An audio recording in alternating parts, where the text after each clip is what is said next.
BRS MLC కవిత నివాసంలో ED సోదాలు జరుగుతున్నాయి. బంజారాహిల్స్లోని కవిత నివాసంలో తనిఖీలు కొనసాగిస్తున్నారు అధికారులు. ఈడీ జాయింట్ డైరెక్టర్ ఆధ్వర్యంలో 10 మంది ఈడీ అధికారులు సోదాలు నిర్వహిస్తున్నారు. లిక్కర్ స్కామ్లో కవిత ఇంట్లో సోదాలు నిర్వహిస్తోంది ఈడీ.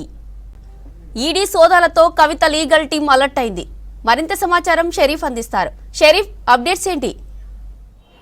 ప్రస్తుతం కవిత నివాసంలో ఎన్ఫోర్స్మెంట్ డైరెక్టరేట్ అధికారులు సోదాలు చేస్తున్నారు. వాస్తవానికి 2 దర్యాప్తు సంస్థలు లిక్కర్ పాలసీ స్కామ్ పైన దృష్టి పెట్టినాయి. 2022 నుంచి 23, ఇప్పుడు 24 ఈ 3 సంవత్సరాలుగా ఈ కేసు నడుస్తుందని చెప్పాలి.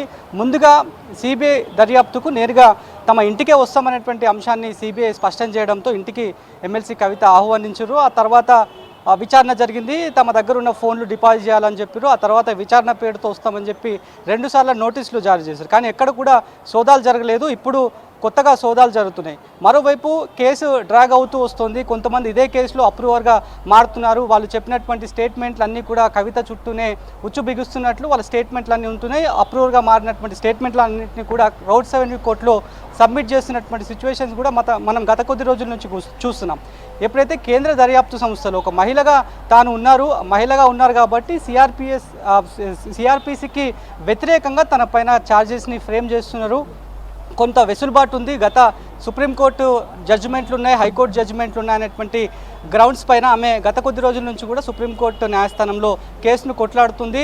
నేరుగా విచారణకు పోవాల్సినటువంటి అవసరం లేదు. మహిళగా తాను ఉన్నారు కాబట్టి దర్యాప్తు సంస్థలు సహకరించాలి. తన ఇంటి దగ్గరికి వచ్చి విచారణ చేయొచ్చు, లేదంటే వీడియో కాన్ఫరెన్స్ ద్వారా విచారణ చేయొచ్చు అనేటువంటి అదే కాజ్ పైన ఆమె కొన్ని కేసులను జోడిస్తూ కూడా సుప్రీంకోర్టులో కేసు నడుస్తూ వస్తుంది. ఇవాళ కూడా కేసు దర్యాప్తు బెంచ్ మీదకి వచ్చినప్పటికి కూడా సీనియర్ స్టాండింగ్ కౌన్సిల్ అపియర్ కాలేని పక్షంలోనే మళ్ళీ వాయిదా వేస్తున్నట్లు ప్రకటించడం జరిగింది. ఒకవైపు కేసు ప్యారలల్గా సుప్రీంకోర్టులో నడుస్తుంది. ఆ తర్వాత ఎన్ఫోర్స్మెంట్ డైరెక్టరేట్ అధికారులు మాత్రం స్పీడప్ చేశారని చెప్పాలి ఇన్వెస్టిగేషన్ అంతా కూడా. మరి ఎంతమంది రావడం జరిగింది అనేటువంటి విషయాలపైన మాత్రం ఇప్పటికే క్లారిటీ లేదు. మరోవైపు గంట క్రితం నుంచి ఎమ్మెల్సీ కవిత ఇంట్లో ఈడీ సోదాలు చేస్తున్నారనేటువంటి సమాచారం తీసుకున్నటువంటి లీగల్ టీం అంతా కూడా దాదాపు 10 మంది లీగల్ టీం కవిత కోసం వర్క్ చేస్తున్నారు. అందులో సీనియర్ హైకోర్టు న్యాయవాదులు కూడా చాలామంది ఉన్నారు. వాళ్ళంతా కూడా అప్రమత్తం కావడం జరిగింది.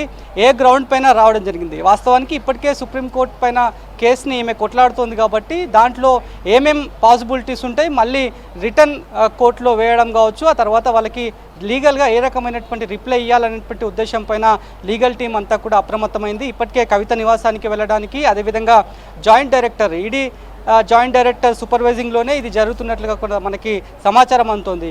వాస్తవానికి ఎప్పుడు కూడా ఎన్ఫోర్స్మెంట్ డైరెక్టర్ కావచ్చు, లేదంటే ఇన్కమ్ ట్యాక్స్ డిపార్ట్మెంట్కి సంబంధించి కేంద్ర దర్యాప్తు సంస్థలు ఏవి కూడా ఇలాంటి సర్చెస్ కోసం వచ్చినప్పుడు ప్రాపర్గా నోటీస్ ఇవ్వాల్సినటువంటి అవసరం ఏమీ ఉండదు అనేటువంటి ప్రొవిజన్స్ని లీగల్ ఎక్స్పర్ట్స్ చెప్తున్నటువంటి మాట. అయితే ఇప్పుడు అదే జరుగుండొచ్చు. బహుశా ఫార్మల్గా విచారణ పేరుతో రావాలంటే నోటీస్ పంపించవచ్చు. విచారణకు పలానా డేట్లో వస్తాం, ఆ డేట్ రోజు మీరు ఏం పనులు పెట్టుకోకుండా పూర్తి స్థాయిలో విచారణకి సహకరించాలి. విచారణకి సహకరిస్తూనే తాము అడిగినటువంటి ఎలక్ట్రానిక్ పరికరాలు కావచ్చు, లేదంటే లావాదేవీలకు సంబంధించినటువంటి అంశం కావచ్చు, అదంతా కూడా రెడీ పెట్టుకోండి అనేటువంటి అంశాలను జోడిస్తూ విచారణ చేయడానికి వచ్చినప్పుడు అవన్నీ కూడా ఫార్మల్గా నోటీసులు సర్వ్ చేస్తారు. కానీ ఈ రకంగా దర్యాప్తుకు వచ్చినప్పుడు వాస్తవానికి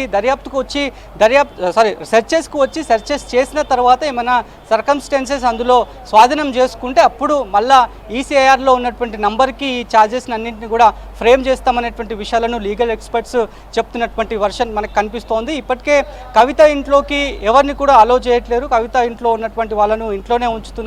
ఆ ఇంట్లో ఉన్నటువంటి వాళ్ళ వ్యక్తిగత సిబ్బంది కావచ్చు, వాళ్ళ ఫోన్స్ అన్నింటినీ కూడా డిపాజిట్ చేయాలనేటువంటి విషయం పైన అధికారులు, అదేవిధంగా వచ్చినటువంటి కేంద్ర బలగాలు ఏవైతే యాజ్ యూజువల్గా వస్తాయి, ఈడీకి కానీ ఐటీకి కానీ కేంద్రం నుంచే రిజర్వ్ అయినటువంటి ఫోర్స్ వస్తుంది. అదే ఫోర్సు కవిత నివాసంలో లోపల ఉన్నారు. వాస్తవానికి రైట్స్కి సంబంధించి కవిత దగ్గర నుంచి కావచ్చు, లేదంటే కవిత ఆఫీస్ దగ్గర నుంచి కావచ్చు, ఎలాంటి ఇన్ఫర్మేషన్ కూడా బయటికి రానటువంటి పరిస్థితి కనిపిస్తోంది. పత్రికా ప్రకటన కూడా ఎలాంటిది కూడా ఇవ్వలేదు. సంప్రదించే ప్రయత్నం చేసినప్పటికీ కూడా కవితకు సంబంధించినటువంటి వ్యక్తిగత సిబ్బంది ఎవరైతే ఉన్నారో వాళ్ళు ఎవరు కూడా ఫోన్స్ ఆన్సర్ చేయట్లేరు. మరి దీనికి సంబంధించి ఎన్ఫోర్స్మెంట్ డైరెక్టర్ అధికారులు ఏం చెప్పబోతున్నారు?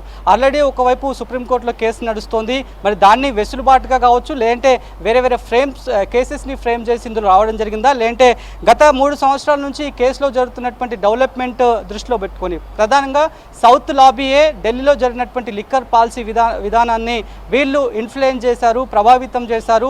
తమ సొంత లాభార్జన కోసం అక్కడి ఢిల్లీ లిక్కర్ పాలసీని, యూనియన్ టెరిటరీలో ఉన్నటువంటి లిక్కర్ పాలసీని వీళ్ళంతా కూడా ఇన్ఫ్లుయెన్స్ చేశారు, దాన్ని భ్రష్టు పట్టించారనేది కూడా మొదటి నుంచి సిబిఐ ఎఫ్ఐఆర్ మొదటగా నమోదు చేసింది. సిబిఐ మొదటగా ఎఫ్ఐఆర్ నమోదు చేసినటువంటి అంశంలోనే ఇదే క్లియర్గా మెన్షన్ చేయడం జరిగింది. సౌత్ లాబీకి సంబంధించి కొంతమంది పేర్లను కూడా ఇంతకుముందు మన రిపోర్టర్స్ చెప్పినటువంటి విధంగా వాళ్ళ పేర్లు కూడా అదే సిబిఐ ఎఫ్ఐఆర్లో మెన్షన్ చేయడం జరిగింది. అందులోనే క్లియర్గా చెప్పారు కాబట్టి దానికి అనుగుణంగానే సిబిఐ ఎఫ్ఐఆర్ని జోడిస్తూనే ఈసీఐఆర్ నమోదు చేసింది ఎన్ఫోర్స్మెంట్ డైరెక్టరేట్. మనీ లాండరింగ్కి పాల్పడ్డరు, ముడుపులు వెళ్ళినాయి, ఆ ముడుపులు ఏ రకంగా వెళ్ళినాయి, పర్సన్ టు పర్సన్ వెళ్ళినాయా, లేదంటే వేరే ఏ రకంగా వెళ్ళాయి, ఎవరి అకౌంట్ నుంచి ఎవరికి వెళ్ళాయి అనేటువంటి విషయాలపైనే దీంట్లో పూర్తి స్థాయిలో ఎన్ఫోర్స్మెంట్ డైరెక్టరేట్ అధికారులు మాత్రం పిఎంఎల్ఏ 1985 యాక్ట్ ప్రకారం ఈ దీంట్లో అంతా కూడా కూపీ లాగుతుందని చెప్పాలి. సో ఇప్పటికైతే మరి టీమ్స్ వచ్చినాయి, ఎంతమంది టీమ్స్ రావడం జరిగిందనేటువంటిది మాత్రం ఇప్పటికీ సమాచారం లేదు. కాకపోతే ఢిల్లీ నుంచి టీమ్స్ వచ్చినాయి, జాయింట్ డైరెక్టర్ సూపర్వైజింగ్లోనే ఈ టీమ్స్ అన్నీ కూడా ఆపరేట్ అవుతున్నాయి.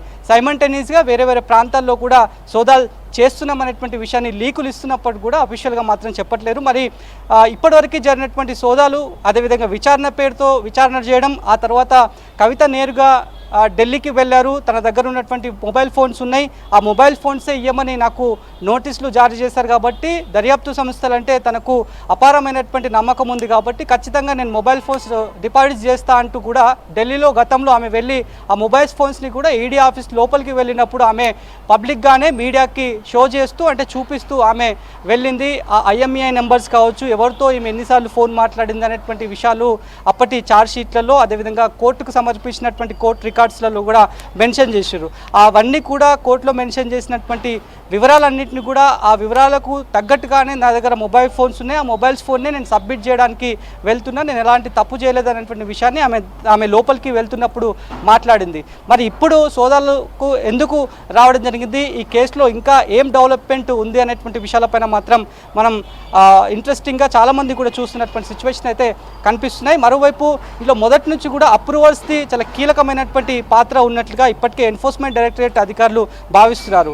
ఎందుకంటే వాళ్ళను మొదటగా కేవలం సాక్షులుగా, అదేవిధంగా కొంతమంది ఇన్ఫార్మర్స్గా, అదేవిధంగా ఇప్పుడు అప్రూవర్గా మారినటువంటి వాళ్ళు కూడా ఉన్నారు కాబట్టి గతంలో వాళ్ళను అక్యూజ్డ్ లిస్ట్లో ఉన్న వాళ్ళని మళ్ళీ వాళ్ళ దగ్గర స్టేట్మెంట్లు రికార్డ్ చేసుకొని కోర్టు త్రూనే వాళ్ళని మళ్ళీ అప్రూవర్గా మారి వాళ్ళు ఇచ్చినటువంటి స్టేట్మెంట్ని మళ్ళీ కన్ఫెషన్ స్టేట్మెంట్ లాగా చేంజ్ చేస్తూ కోర్టుకి సబ్మిట్ చేస్తూ వస్తున్నారు. అది దఫల వారీగా ఆ ప్రాసెస్ అంతా లీగల్గా నడుస్తూ వస్తుంది. మరి ఎండింగ్ స్టేజ్కి ఈ కేసు వచ్చినట్లేనా అనేటువంటి ఒక ఊహాగానాలు కూడా వినిపిస్తున్నటువంటి తరుణంలోనే మరి ఎక్కడికి టర్న్ కాబోతోంది ఈ కేసు. ఇప్పటికే మనీ లాండరింగ్కి సంబంధించి హైదరాబాద్ బేగంపేట విమానాశ్రయం నుంచే ఈ డబ్బులన్నీ కూడా ముడుపుల రూపంలో అక్కడి ఢిల్లీ పెద్దలకు అందినాయి, అక్కడి బ్యూరోక్రాట్స్కి అందింది. ఆ బ్యూరోక్రాట్స్ వివరాలను కూడా నమోదు చేసినటువంటి ఎఫ్ఐఆర్స్లలో, ఈసీఐఆర్లలో కూడా వాళ్ళ పేర్లను కూడా మెన్షన్ చేశారు. వెళ్ళినటువంటి ఎంటైర్ ప్రాసెస్కి సంబంధించి ఎన్ఫోర్స్మెంట్ డైరెక్టరేట్ అంతా కూడా కూపీలాగుతోంది. ఈ సోదాలు ఎప్పటి జరుగుతాయనేటువంటి మటుకు మాత్రం ఇంకా సమాచారం లేదు. కాకపోతే కవిత ఇంట్లో జరుగుతున్నటువంటి డెవలప్మెంట్ మేజర్గా చూస్తే కనుక కొన్ని గంటల పాటు సోదాలు అయితే జరిగే అవకాశం ఉంది. మరి సోదాలు కంప్లీట్ అయిపోయిన తర్వాత కావచ్చు, లేదంటే సోదాల మధ్యలో ఇప్పటికే కవితకు సంబంధించినటువంటి వ్యక్తిగత లీగల్ టీం అంతా కూడా అప్రమత్తమైంది కాబట్టి ఆ లీగల్ టీం ఏమైనా సమాచారాన్ని మీడియాకి ఇస్తుందా, ఈ వేలో ఈ పర్పస్లో దర్యాప్తు అధికారులు రావడం జరిగిందనేటువంటి విషయాలపైన వాళ్ళు ఏమైనా చెప్తారా లేదా అనేది కూడా చూడాలి.